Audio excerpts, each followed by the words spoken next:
This is a, since there are children present, no shoot there I wasn't story that was handed down to me by my Pelican Master Nikolaus Dimitriou Hotaxotas of the Outlands.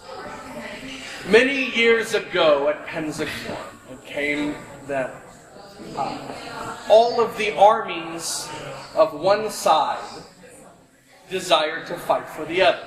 So this was the year of Queen Aisling.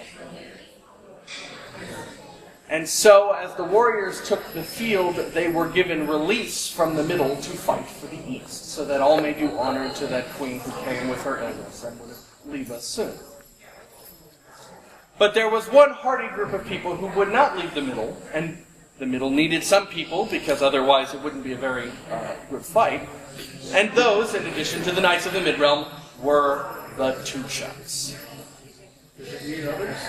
The Tuchux, for those of you that do not know or are new, are what we like to refer to as SCA adjacent. They come fight with us at Penzic and use our rules, and they run a tournament that SCA people can enter by invitation using their rules. But their rules and our rules are a Venn diagram with only a very little overlap. They wear furs and nothing else. And when you fight in their tournament, there are no holds barred. But when they fight with us, they follow our rules, save that they wear the minimum amount of armor required. They charge ravenously at the enemy, and they generally serve as the SCA's barbarians at the gate. Now this year, there was one stalwart Tuchuk who looked across at the huge armies of the East and thought tactically.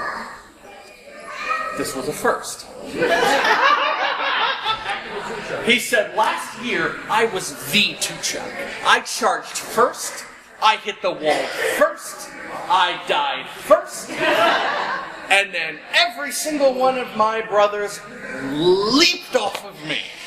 I had boot-shaped bruises all across my body for 6 weeks. That sucked. So I'm not going to do that again. But I'm going to be the second Tuchuk. And I'll jump off of the first Tuchuk and into the opposing army. And it'll be awesome. And all of the glory I thought I was going to get last year that got trampled out of me with size 12 combat boots, I'll get to keep for myself. And so he waited, sword in his shield, and when the marshal cried lay on, he paused, and then ran. And he saw one brave Tuchuk bolting out in front of him like he was on fire, like the object of his desire was hidden behind the enemy lines. And he thought, there's my man. So he runs and he gets right behind that guy, drafting him like a bicyclist, running towards the line. And the first Tuchuk gets struck down, and the second Tuchuk goes, aha! Puts a foot onto his brother's shield, leaps over the lines, makes it clear over the first line of shieldsmen. Now, fighting for the East King, there was a new spearman at his first Penzic who was so excited. And he'd heard about these Tuchuk guys, and he wanted no part of that. So he did, since this was before it wasn't allowed, what any good spearman does in the face of a charge. He put his foot down, and he braced his spear against it. And he wasn't a small boy, so that spear wasn't going anywhere. And that is the sight that the Tuchuk came sailing over the line to see, as it took him right in the stomach. But unfortunately, no matter how much we like to pretend it doesn't, physics still guides all of our lives, even when we're in funny clothing. And so all of that forward momentum had to go somewhere. And it hit the spear and pushed it back until it was upright. With a Tuchuk on the end. The entire battle stops. Because, oh my God, that's amazing. You could have heard a pin drop if they would have shushed you and said, "Don't you see that Tuchux?"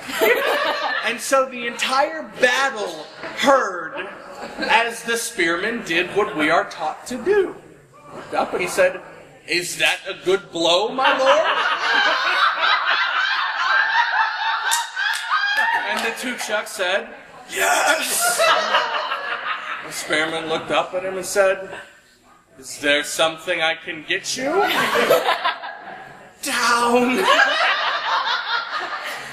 Okay. Pulls the spear out, and physics takes its course. It said the Tuchux bounced 3 times before he finally settled down. And that is the creation of the famed military and culinary maneuver of the Tuchux on a stick.